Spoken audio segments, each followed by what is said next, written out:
أعتقد أنه يستعد ربما لمشاهدة الهدف الأول. والمشاهدين الكرام الأعزاء من عشاق الريال من عشاق الليغا، أعتقد علينا نحن الانتظار ربما لمشاهدة الوقت الحالي يعني الأفضل في صناعة الأهداف، لأن صنع 3 أهداف لريال بيتيس. إسكو يتقدم وأمام 3، وصلت في الجهة اليسرى إلى كريستيانو يسدد، يتغير اتجاه الكرة، تحولت إلى ضربة ركنية لمصلحة الريال. جاريث بيل يفكر، كريستيانو يفكر، إسكو يسدد، الكل يعمل، الكل يشتغل لتسجيل الهدف الأول. لم يأتي الهدف الأول لغاية الدقيقة 44. معنا مشاغب حالات طرد. الريال مودريتش، كريستيانو يحاول يخلص، كريستيانو سقط على أرضية الملعب. وصلت الكرة إلى آدان فقط السريعة، والكرة اللي تحولت في الجهة اليسرى. كريستيانو إلى إسكو يسيطر عليها، وإسكو ينقلها عالية ولكن أقرب لها المدافع. يتابع جاريث بيل، يفقد الكرة الريال على أساس تصل إلى توني كروز إلى داني كارفاخال إلى جاريث بيل، إلى المتقدم كريستيانو رونالدو. مو ماشي مع كريستيانو، مو ماشي مع إسكو، مو ماشي مع الريال. محاولات كثيرة، الأفضلية الكبيرة للريال، ولكن الريال مدريد لم يسجل أي هدف. محاولتين عند الدقيقة 3 والدقيقة 33 الأخطر لمصلحة ريال بيتيس. أيضا ريال بيتيس أضاع الفرص، والفريقين يعني أضاع الفرص. شوط ليس جيدا لهذا اللاعب داني كارفاخال، وشوط نظيف ما بين ريال مدريد ريال بيتيس في سانتياغو برنابيو. نتيجة الشوط الأول أيها الأحبة في كل مكان. في بعض التسرع خصوصا من المهاجمين. أعتقد أن اليوم وسط الميدان هو يقوم بالعمل كله في التحضير وفي التسديد وفي خلق الفرص. ما شاهدناش كثير كريستيانو، ما شاهدناش كثير لاعب بايل، شاهدنا كثير مودريتش قدم شوط رائع بالتحركات نتاعو بتمريراته، هو اللي سدد على المرة في مناسبتين كانت المرتدة. ونشوفوا العمل الكبير بصراحة، لاعب ممتاز يعني لاعب إمكانيات كبيرة. شوفوا رب ينتظر في كريستيانو، ما لقاش كريستيانو سدد، ونشوفوا من خرج مودريتش. كريستيانو رونالدو عائد اليوم من خلال لقطة كانت كرة بالكعب، وكان هناك تمريرة في هذا الجانب الأيسر. ستعود الكرة من راموس إلى كريستيانو بالكعب، يحاول أن يفاجئ كما كان قد فعل أمام إشبيليا في مباريات الدوري. ولكن هنا يبدو أن الزملاء في الإنتاج لاحظوا بأن الكرة لمست يد أحد المدافعين، وكانت هناك مطالبة بضربة جزاء. هنا بالطبع حاول أن يزع يده المدافع، ولكن الحكم ماتيو لاهوس تحرك راموس. شوفوا تحرك راموس، شوفوا راموس، نعم تحرك راموس ذكي، وشوفوا الذكاء وراء المدافعين جاء، لأن توضح لنا قيمة راموس في الكرات الرأسية، لأنه القراءة نتاعو كانت جيدة. هنا سنشاهد لمست، ارتدت إليه، اللمس موجود، مقصود غير مقصود، مسافة قريبة غير قريبة، تغير اتجاه الكرة، تغير اتجاه الكرة، باغتته ممكن.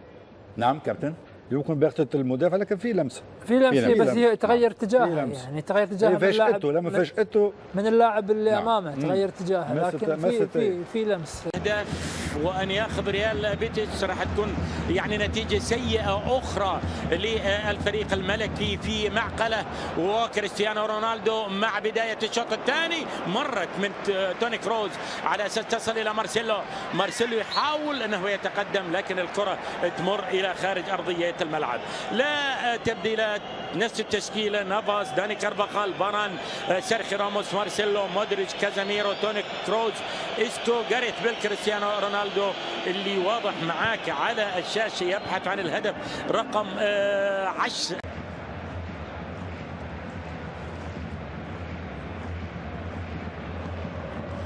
يعني العام الماضي على سبيل المثال وريال مدريد حامل اللقب وإسكو يسيطر على كورته، إسكو على الله والله صح يا بيل، والله غلط يا كريستيانو.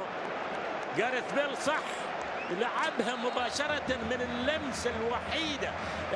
حلوة اللقطة كلها جميلة، أولا من إسكو الباص السريع، ولاحظ مناظرات جاريث بيل لعبها صح إلى كريستيانو رونالدو، لكن يبدو في الطريق اصطدت في المدافع. لا والله ما اصطدت في المدافع، وصلت إلى كريستيانو رونالدو، لكن كريستيانو رونالدو يضيع فرصة محققة لتسجيل الهدف الأول. حلوة من اللعب الثلاثة، اللعب الأربعة، اللعب الاثنين، اللعب الأحد، اللعب كل الأيام يلعبون كرة قدم في كل الأيام بكريستيانو رونالدو. تمر سهلة، تجد المدافع إلى ضربة ركنية. من يسجل الهدف الأول؟ يعمل كل شيء، ما خلاص هي الامكانيات عند فرانسيس، لكن الامكانيات الاعلى هنا. كريستيانو يتقدم ويلعبها، تصطد وتحول التسديده، ولكنها تصطد الى خارج ارضيه الملعب. ضغط رهيب. كريستيانو رونالدو وربعه يسيطرون على اجواء المباراه. الخطر ياتي من كل مكان، لكن الهدف لغايه الان لم ياتي. ولاحظ الكره الاخيره اللي حولها كريستيانو، داني كارفاخال يلعبها في القائم الايمن، تضيع ايضا على ريال مدريد. 10 دقائق.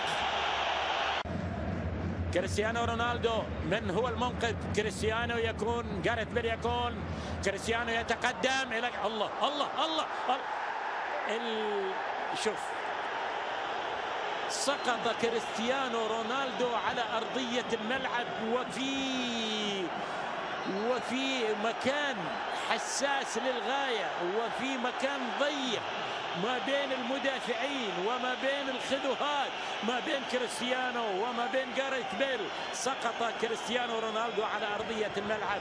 حتى شوف شوف شوف شوف أنت بعض الأوقات الكرة ما تبي تدخل، ما تبي يعني. لاحظ جاريث بيل إلى كريستيانو، لكن التغطية حاضرة، بل أن التغطية ممتازة من المدافع، لذلك نجاح المدافعين. شوف جاريث بيل يحولها بهذا الشكل الجميل. كريستيانو رونالدو يتابع، ولكن ايضا باراغان اللاعب الاسباني المعار من ميدلسبرا الانجليزي ينجح في انه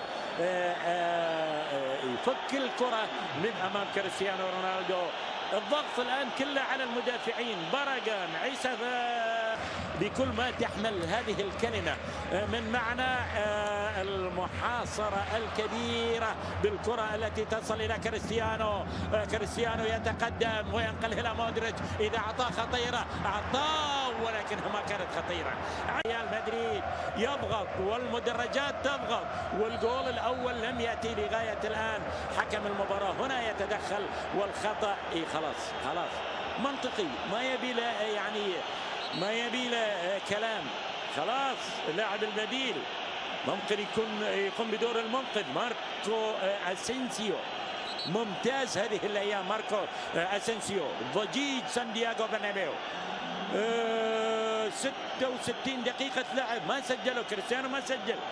تتمنى ان الموضوع يعدي على خير، ولكن بوجود اسينسيو ممكن كل شيء. لا، مو براتبه مع كريستيانو. حولوا له كرات في الشوط الاول، حولوا له كرات في الشوط الثاني.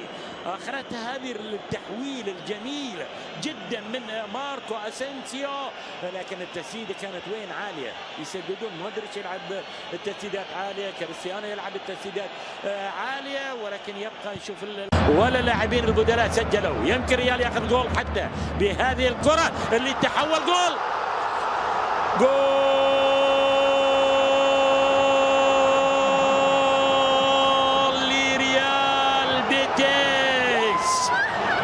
ريال بيتيس. وفي الوقت القاتل في مرمى ريال مدريد سانابيريا يعملها ويسجل في مرمى الريال، وفي الوقت القاتل يسجل سانابيريا الباراغواياني الهدف هدف في مرمى ريال مدريد عند الدقيقة 94 يسجل سنابري. يعني قبل قليل سجل الهدف لكنه ملغي بداعي التسلل. الآن لاحظ يا سلام، كرة الحقيقة لا تصد ولا ترد لأن الرأسية قوية، واللاعب الرائع اللي لعب الكرة السابقة والأروع من السنابريا، كرة مثالية. لاحظ اختار الزاوية الصعبة والرأسية القوية جدا تبدو